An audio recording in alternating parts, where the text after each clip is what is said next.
आज वाक्य मुख्य विषय होची मंडली प्रति वर्तमान सरकार रो कोनोसी कुप्रभाव बा खराब प्रभाव पड़ी पारे कि कोनोसी क्षति मंडली प्रति ए वर्तमान सरकार तरफ आसी पारे कि आज आपण मानको जीवन रे आपण माने चिंता करूथिबे भाबुथिबे जे कोन वर्तमान सरकार मंडली प्रति क्षतिकारक विषय हे पारिबो कि कोन मानको जीवन रे तारण आसीबो कि निंदा आसीबो कि अपमान आसीबो कि मंडली कोन हेबो सेवा कार्य कोन हेबो प्रचारक मानकर कोन हेबो क्रिश्चियन मानकर कोन हेबो म आपण मान कहबा पय चाहे आमे जो प्रभु यीशु ख्रीस्त को विश्वास करियछु से प्रभु यीशु ख्रीस्त साधारण व्यक्ति नुहंती से गोटे जगतर मंत्री नुहंती जगतर नेता नुहंती जे कि तांको वोट दे कि सिंहासन रे बसाइबा आ वोट न दे कि सिंहासन रे उलाई पारबा वाक्य लेखा अछि से मृत्यु को जय करी से सिंहासन रे उपविष्ट होई अछंती से केन परिवर्तन होई पारबे ना से आजु कालु चिर असमान अछंती हालेलुया हालेलुया जगतर मंत्री बदली पारंती जगतर नेता बदली पारंती जगतर संगठन जगतर पार्टी बदली पारे किंतु हमन प्रभु यीशु ख्रीस्त अछि काली चिरकाल समान रहते हालेलुया हालेलुया हमन मंत्री ऊपर भरोसा करूना हमन नेता मान ऊपर भरोसा करूना हमन कोनसी व्यक्ति ऊपर भरोसा करूना किंतु जो प्रभु यीशु ख्रीस्त मृत्यु को पाताल को एई समस्त रोग व्याधि समस्या को जय करी पुनर्बार उठी अछंती सिंहासन रे बसी अछंती विश्वास करूछि हालेलुया हालेलुया तिनि भाई कहले जगतर मंत्री बदली पार मंत्री बदलंतु कि आमे जो यीशु को विश्वास करूछु से केबे बदलंतु से काली हमन को जे परि प्रेम करूथिले आज मध्ये से प्रकार प्रेम करूछन काली हमन को जे परि सुरक्षा दउथिले आज मध्ये से प्रकार हमन को सुरक्षा देबे आ भविष्य रे मध्ये हमन को प्रेम करिवे भविष्य रे मध्ये हमन को सुरक्षा करिवे रक्षा करिवे हालेलुया हालेलुया माथि लिखित सुसमाचार ता 16 अध्याय 18 पद जदि पढिबा होई पारे आज आपण माने भाबु छंती जे मंडली को क्षति करा जीव मंडली को नष्ट करा जीव मंडली विपद रे अछि मंडली समस्या रे अछि मंडली प्रॉब्लम रे अछि एबे गोटे फांद रे फसी जाय छै मंडली मु आज आपण मन को कहबा पय चाहे मंडली कोनोसी व्यक्ति द्वारा निर्माण करा जाउ नै मंडली कोनोसी व्यक्ति द्वारा गठन करा जाउ नै बाइबल लेखा अछि माथ्यू तार 16 अध्याय 18 पद रे प्रभु यीशु कहंती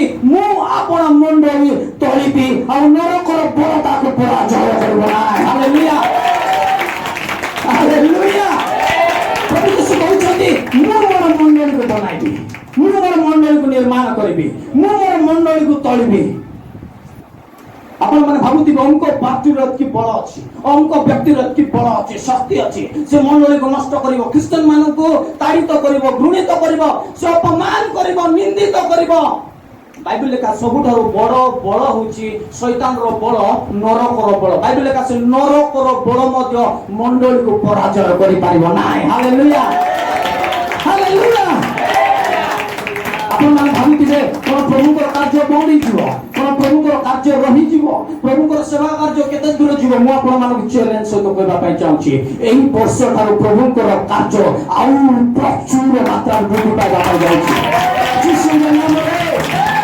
ग्रामे ग्रामे गली गली रे सुसमाचार पहुंचीबो हालेलुया जगत कोनसी मंत्री कोनसी नेता कोनसी अधिकार कोनसी संगठन कोनसी पार्टी प्रभु को कार्य को बंद कर पारिबे ना यीशु के नाम रे हालेलुया प्रभु को कार्य मोर द्वारा हो ना आपण मान को द्वारा हो ना किंतु प्रभु को कार्य प्रभु ताकर आत्मा को द्वारा परिचालन कर करू छथि हालेलुया प्रभु को कार्य प्रभु को आत्मा मान को दे करू छथि मनुष्य बल रे आउ तेणु कर हमन को भय भीतर हमारे कौन से आवश्यक जगत अनेक बड़ प्राप्त व्यक्ति माने आसले बलवान व्यक्ति माने राजा माने प्रभु को कार्य को आज टाल नाय प्रथम शताब्दी नु प्रभु को कार्य को बंद करबा पय चेष्टा चली हिटलर परि महान राजा माने महान व्यक्ति माने प्रभु को कार्य को सुसमाचार को बंद करबा पय उठिले किंतु गोटे मध्य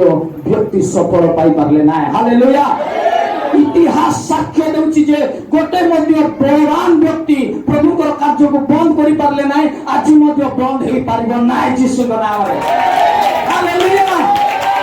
ଆପଣମାନେ ମତେ ମାରିପାରିବେ, ଏ ଜଗତର ଲୋକ ଆପଣମାନଙ୍କୁ ଗୋଟେ ବ୍ୟକ୍ତିକୁ ହତ୍ୟା କରିପାରିବେ, ମତେ ଜଣକୁ ହତ୍ୟା କରିପାରିବେ, କିନ୍ତୁ ଆମମାନଙ୍କର ଈଶ୍ୱର ଯୁଗେ ଯୁଗେ ଜୀବିତ।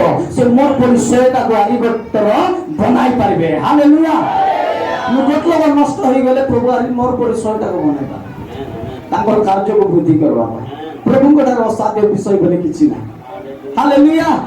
ତ ବର୍ତ୍ତମାନ ସରକାର, ବର୍ତ୍ତମାନ ବ୍ୟକ୍ତି ମଣ୍ଡଳୀ ପ୍ରତି କିଛି କୁପ୍ରଭାବ ପକାଇ ପାରିବ? ପ୍ରଭୁଙ୍କର କାର୍ଯ୍ୟକୁ କେ ମଧ୍ୟ ଜଗତରେ ପ୍ରକାର ଶକ୍ତି ନାହିଁ ଯୋଉଟା କି ପ୍ରଭୁଙ୍କର କାର୍ଯ୍ୟକୁ ବନ୍ଦ କରିପାରିବ। ଜଣେ ବ୍ୟକ୍ତି ପ୍ରଭୁଙ୍କର କାର୍ଯ୍ୟକୁ ବନ୍ଦ କରିପାରିବ, ସେଟା ହଉଛି ମଣ୍ଡଳୀ ନିଜେ।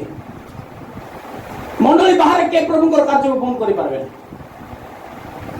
ହାଲେଲୁୟା। ଯେ ପର୍ଯ୍ୟନ୍ତ ମଣ୍ଡଳୀ ନିଜେ ଚାହିଁ ନାହିଁ ବନ୍ଦ କରିବା ପାଇଁ, ସେ ପର୍ଯ୍ୟନ୍ତ ପ୍ରଭୁଙ୍କର କାର୍ଯ୍ୟ ବନ୍ଦ ହେବ। ମଣ୍ଡଳୀ ଭିତରେ ସେ ଶକ୍ତି ଅଛି, ମଣ୍ଡଳୀ ଠାରେ ସେ ଶକ୍ତି ଅଛି ପ୍ରଭୁଙ୍କର କାର୍ଯ୍ୟକୁ ବୃଦ୍ଧି କରିବା ପାଇଁ। କିନ୍ତୁ ମଣ୍ଡଳୀ ଜାଣି ନାହିଁ, ମଣ୍ଡଳୀ ଭୟଭୀତ ହେଉଛି।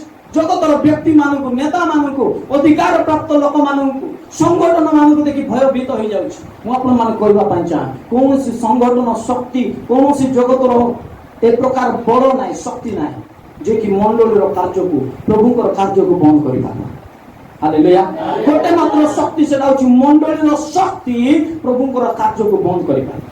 ସେଥିପାଇଁ ଶୈତାନ କଣ କରୁଛି? এই ଦିନ ମାନଙ୍କରେ ମଣ୍ଡଳୀକୁ ବ୍ୟବହାର କରୁଛି ମଣ୍ଡଳୀକୁ ନଷ୍ଟ କରିବା। ମୁଁ କଣ କହିଲି? ଶୈତାନ ଏ ଦିନ ମାନଙ୍କରେ ପ୍ରଭୁଙ୍କର କାର୍ଯ୍ୟ ବନ୍ଦ କରିବା ପାଇଁ ମଣ୍ଡଳୀକୁ ବ୍ୟବହାର କରୁଛି, ମଣ୍ଡଳୀକୁ ନଷ୍ଟ କରିବା ପାଇଁ। ସେବକ ମାନଙ୍କୁ ବ୍ୟବହାର କରୁଛି ସେବା କାର୍ଯ୍ୟକୁ ନଷ୍ଟ କରିବା ପାଇଁ। ବିଶ୍ୱାସୀ ମାନଙ୍କୁ ବ୍ୟବହାର କରୁଛି ମଣ୍ଡଳୀକୁ ନଷ୍ଟ କରିବା ପାଇଁ, ବିଶ୍ୱାସୀ ମାନଙ୍କୁ ନଷ୍ଟ କରିବା ପାଇଁ। କୌଣସି ବାହାର ବ୍ୟକ୍ତି ମାନଙ୍କୁ ଶୈତାନ ବ୍ୟବହାର କରୁନାହିଁ, କିନ୍ତୁ ମଣ୍ଡଳୀର ଭିତରେ ବ୍ୟକ୍ତି ମାନଙ୍କୁ ଶୈତାନ କଣ କରୁଛି? ବ୍ୟବହାର କରୁଛି। ସେଥିପାଇଁ ମଣ୍ଡଳୀ ଜାଗ୍ରତ ହେବା ଦରକାର, ଜ୍ଞାନମାନ ହେବା ଦରକାର, ବୁଦ୍ଧିମାନ ହେବା ଦରକାର। ବର୍ତ୍ତମାନ ସମୟରେ ଶୈତାନ କି ପ୍ରକାର ମଣ୍ଡଳୀରେ ପ୍ରବେଶ କରି ତାର କାର୍ଯ୍ୟକୁ ଜାରି ରଖିଛି।